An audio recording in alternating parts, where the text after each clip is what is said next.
अस्सलाम वालेकुम दोस्तों, आज हम नाइन्थ के मैथ्स में एक्सरसाइज 2.2 स्टार्ट कर रहे हैं। तो एक्सरसाइज 2.2 में कहते हैं कि name the properties used in the following equations. In equations में जो प्रॉपर्टी यूज़ हुई है उसका नाम सिर्फ बताना है, ठीक है। तो देखिए इसके पार्ट नंबर 1 को, तो ये बात याद रखें कि जब इक्वल के दोनों साइड्स पर तीन तीन नंबर हो तो वो एसोसिएटिव प्रॉपर्टी होती है। फिर आपने ये चेक करना होगा कि ये मल्टीप्लाई है या प्लस है, ठीक है। तो ये देखिए यहाँ पर प्लस का साइन है तीनों जगह पर, तो हम बता सकते हैं कि ये एसोसिएटिव प्रॉपर्टी ऑफ एडिशन है, एसोसिएटिव लॉ ऑफ एडिशन, ठीक है। ये इसका आंसर हो गया। अब 2 नंबर को देखें तो इसमें जो है 5 मल्टीप्लाई हो रहा है ए प्लस बी के साथ, ठीक है।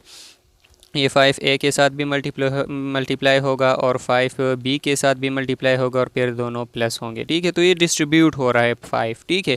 इस तरह की प्रॉपर्टी को हम डिस्ट्रीब्यूटिव प्रॉपर्टी कहते हैं। और फिर ये मल्टीप्लाई हो रहा है और फिर क्या हो रहा है, ऐड हो रहा है, तो इसको मल्टीप्लिकेशन और एडिशन कहते हैं, ठीक है। तो इसी तरह ये हम लिख सकते हैं डिस्ट्रीब्यूटिव प्रॉपर्टी ऑफ मल्टीप्लिकेशन और एडिशन। अगर यहाँ पर सब्ट्रैक्ट हो रहा है तो फिर हम मल्टीप्लिकेशन और सब्ट्रैक्शन कहेंगे, ठीक है। अच्छा, अब यहाँ पर देखिए 3 नंबर पार्ट में ए प्लस ज़ीरो और फिर ज़ीरो प्लस ए, तो इन दोनों से जो है ए आता है, तो इसको एडिटिव आइडेंटिटी कहते हैं। क्योंकि ज़ीरो एक ऐसा, ज़ीरो को हम एडिटिव आइडेंटिटी इसलिए कहते हैं कि अगर इसके साथ हम जो हिंसा भी प्लस करते हैं, जो नंबर भी हम इसके साथ प्लस करते हैं, तो दोबारा वही आता है, ठीक है। तो इसलिए हम इसको एडिटिव आइडेंटिटी कहेंगे। तो ये इसका आंसर हो गया, ठीक है। अब देखिए 4 नंबर में 5 multiply 1/5 equal to 1/5 multiply by 5 equal to 1। तो यार जब भी हम किसी हिंसे के साथ ऐसा हिंसा मल्टीप्लाई करते हैं जिससे 1 आता है तो वो उसका मल्टीप्लिकेटिव इनवर्स होगा, ठीक है। ये देखिए 5 जो है 1/5, ये दोनों एक दूसरे के रेसिप्रोकल भी हम कह सकते हैं और इसका मल्टीप्लिकेटिव इनवर्स भी है। ये दोनों मल्टीप्लाई होंगे तो 1 आता है, ये दोनों भी मल्टीप्लाई होंगे तो 1 आता है, और ये देखिए 1, इन दोनों से क्या आता है, 1। तो इसको हम क्या कहते हैं, मल्टीप्लिकेटिव इनवर्स। अच्छा, अब 2 नंबर क्वेश्चन में है कि राइट द मिसिंग नंबर। तो ये देखिए राइट हैंड साइड में 3 नंबर्स है 2, 6, 4, और ये एसोसिएटिव प्रॉपर्टी है और क्या है, एडिशन वाली। तो एक बात ये आप याद रखें कि जिस साइड पर नंबर बराबर है मतलब 3 है, तो जैसे नंबर एक साइड पर है बिल्कुल उसी तरह दूसरी साइड पर भी होने चाहिए। तो देखिए यहाँ पर 2, 6, 4 है, तो यहाँ पर भी 2, 6, 4 होना चाहिए। तो 2 और 4 तो है, लेकिन यहाँ पर 6 मिसिंग है, तो अगर यहाँ हम 6 लिखेंगे तो ये जो है कंप्लीट हो जाएगा। तो इसमें जो है 6 आता है, मैं यहाँ पर छोटा सा लिख लेता हूँ, ठीक है। अच्छा, फिर 2 नंबर पार्ट को देखें 7, 4, 2, 7 + 4 + 2 इक्वल टू 13। तो देखिए 7, 4, 2 से क्या आता है, 13। तो यहाँ पर भी 7, 4, 2 है, तो इससे भी क्या आएगा, 13। तो ये भी बिल्कुल ईजी है, ठीक है। अच्छा, ये देखिए मल्टीप्लिकेटिव प्रॉपर्टी है, एसोसिएटिव प्रॉपर्टी ऑफ मल्टीप्लिकेशन है यहाँ पर। तो 9, 3, 4 इक्वल टू 108। तो यहाँ पर भी 9, 3, 4 है और यहाँ पर भी क्या आएगा, 108। तो ये भी यहाँ पर मैं लिख लेता हूँ, ठीक है, 108। अच्छा, तो फिर यहाँ पर फिर से जो है एसोसिएटिव लॉ ऑफ मल्टीप्लिकेशन है। तो 5, 8, 9, तो यहाँ पर 5, 8, 9 है, तो यहाँ पर भी 5, 8, 9 होना चाहिए। तो देखो 5 और 9 तो है, लेकिन 8 यहाँ पर नहीं है, मिसिंग है। तो यहाँ पर हम क्या लिखेंगे, 8। तो यहाँ पर भी 5, 8, 9 हो जाएगी। खाली जगह में आपने ये नंबर्स जो है लिखने हैं, तो ये प्रॉपर्टी जो है ये कंप्लीट हो जाती है, ठीक है। अच्छा, फिर 3 नंबर जो है ये तो MCQs टाइप का है, चूज़ द करेक्ट ऑप्शन। तो देखिए 8, 6, 7 है, तो जिस तरह मैंने इन क्वेश्चन में बताया कि इसका अगर एक साइड इस तरह है तो दूसरा भी इस तरह होना चाहिए, सिर्फ ये ब्रैकेट की फ़र्क हो गई इसमें, ठीक है। तो यहाँ पर 6, 7 ब्रैकेट में है, तो दूसरी साइड में ये 8 और 6 ब्रैकेट में होनी चाहिए। तो देखिए 8, 6, 7 है, तो यहाँ पर तो ये माइनस है, ये माइनस है, ये तो दोनों डायरेक्ट मल्टीप्लाई है। ये देखिए 8, 6, 7 यहाँ पर भी है और 8, 6, 7 यहाँ पर भी है। यहाँ पर 6, 7 ब्रैकेट में है और यहाँ पर 8, 6 ब्रैकेट में है, तो ये हमारे पास इसका ऑप्शन ठीक है, ये डी नंबर का, ठीक है। अच्छा, 2 नंबर पार्ट इसका है कि which of the following illustrate the associative law of addition. तो जिस तरह मैंने बताया कि एसोसिएटिव लॉ ऑफ एडिशन में 3 नंबर्स होने चाहिए और दोनों साइड्स पर तीनों नंबर जो है वो एक जैसे होने चाहिए।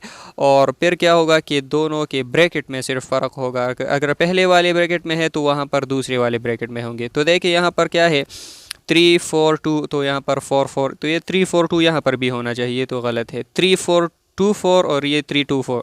अच्छा, ये बिल्कुल मुझे ठीक लग रहा है। देखिए 324 और 324, यहाँ पर 24 ये सेकंड 2 नंबर ब्रैकेट में है, तो यहाँ पर ये फर्स्ट 2 नंबर ब्रैकेट्स में है, और दोनों के दरमियान में प्लस भी है, तो ये एसोसिएटिव लॉ ऑफ एडिशन जो है हमें शो करता है। ये दो बाकी को अगर आप चेक करें तो ये 324 है और ये 522 है, तो ये 5 तो हमें यहाँ पर नज़र ही नहीं आ रहा। 324 ये 26, तो 6 ये अलग नंबर आ गया, तो इसमें हम इसको हम नहीं लिखेंगे, ठीक है। तो दोनों साइड्स पर नंबर बिल्कुल सेम होनी चाहिए। अच्छा, 3 नंबर पार्ट इसका क्या है कि which of the following illustrate the associative law of multiplication. तो ये मल्टीप्लिकेशन की बात भी बिल्कुल इसी तरह है कि तीनों नंबर जो है बिल्कुल सेम होने चाहिए दोनों साइड्स पर, और क्या हो कि इसके ब्रैकेट्स जो है सिर्फ अलग होंगे। मतलब अगर यहाँ पर 2 हिस्से जो आखिरी वाले हिस्से है ये ब्रैकेट में होंगे, तो लेफ़्ट दूसरी साइड में जो है ये पहले वाले हिस्से ब्रैकेट में होने चाहिए। तो देखिए 436 और ये 66 जो है ये तो अलग नंबर आ गए। 436 तो यहाँ पर भी 436 होना चाहिए, जो कि नहीं है, तो ये भी गलत हो गया। 436 और 436 ये बिल्कुल ठीक है। देखिए 436 और यहाँ पर 436, और देखिए यहाँ पर ये 2 नंबर ब्रैकेट में है, तो यहाँ पर ये पहले 2 नंबर ब्रैकेट में है, तो ये बिल्कुल ऑप्शन मुझे ठीक लग रहा है। तो ये सी नंबर ऑप्शन इसमें ठीक है, ठीक है। अच्छा, अब 4 नंबर क्वेश्चन में है कि do this without using distributive property. अच्छा, इसमें डिस्ट्रीब्यूटिव प्रॉपर्टी के बगैर इसको सॉल्व करना है, तो इसको हम कुछ इस तरह करेंगे कि पहले ये 39 और 63 को मल्टीप्लाई करते हैं, तो इससे हमारे पास आएगा 2457।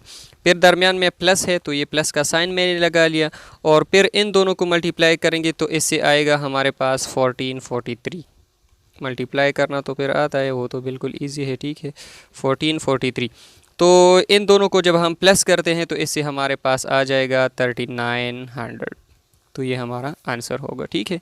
ये विदाउट प्रॉपर्टी, इसको डायरेक्ट बस मल्टीप्लाई करना है। इसी तरह इन दोनों को हम मल्टीप्लाई करेंगे तो इससे हमारे पास आ जाएगा 36,450, और प्लस इन दोनों को हम मल्टीप्लाई करेंगे तो इससे हमारे पास आ जाएगा 44,550, और फिर इन दोनों को क्या करेंगे प्लस, क्योंकि यहाँ पर प्लस है, ठीक है। ये अगर हम प्लस करेंगे तो इससे हमारे पास आ जाएगा 81,000।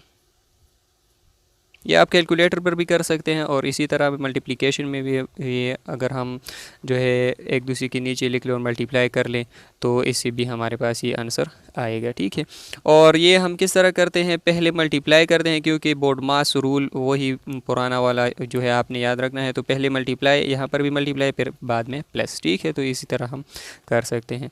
अच्छा, अब थर्ड पार्ट को देखें, इन दोनों को मल्टीप्लाई करेंगे हम तो इससे आएगा हमारे पास 8050, और फिर दरमियान में माइनस है, इन दोनों को हम मल्टीप्लाई करेंगे तो इससे आएगा 4050। इससे हम ये माइनस करेंगे तो इससे आ जाएगा 4000, ठीक है। तो ये हमारा आंसर हो गया। और इसी तरह ये 4 नंबर, ये दोनों पहले मल्टीप्लाई करेंगे तो इसे हमारे पास आ जाएगा 49620, फिर दरमियान में माइनस है, और इन दोनों को फिर मल्टीप्लाई करेंगे तो ये आ जाएगा 19620। ये 19620 इससे माइनस कर लेंगे तो इससे हमारे पास आ जाएगा 30,000। तो ये हमारा आज का एक्सरसाइज ख़त्म हो गया है, और उम्मीद है कि आप लोग को समझ आ गया होगा। ये बिल्कुल इजी है, बच्चों वाले क्वेश्चन है, ठीक है। तो इंशाल्लाह मिलते हैं नेक्स्ट वीडियो में। अल्लाह हाफिज़। अगर कोई मसला हो तो फिर कमेंट में ज़रूर बताइएगा।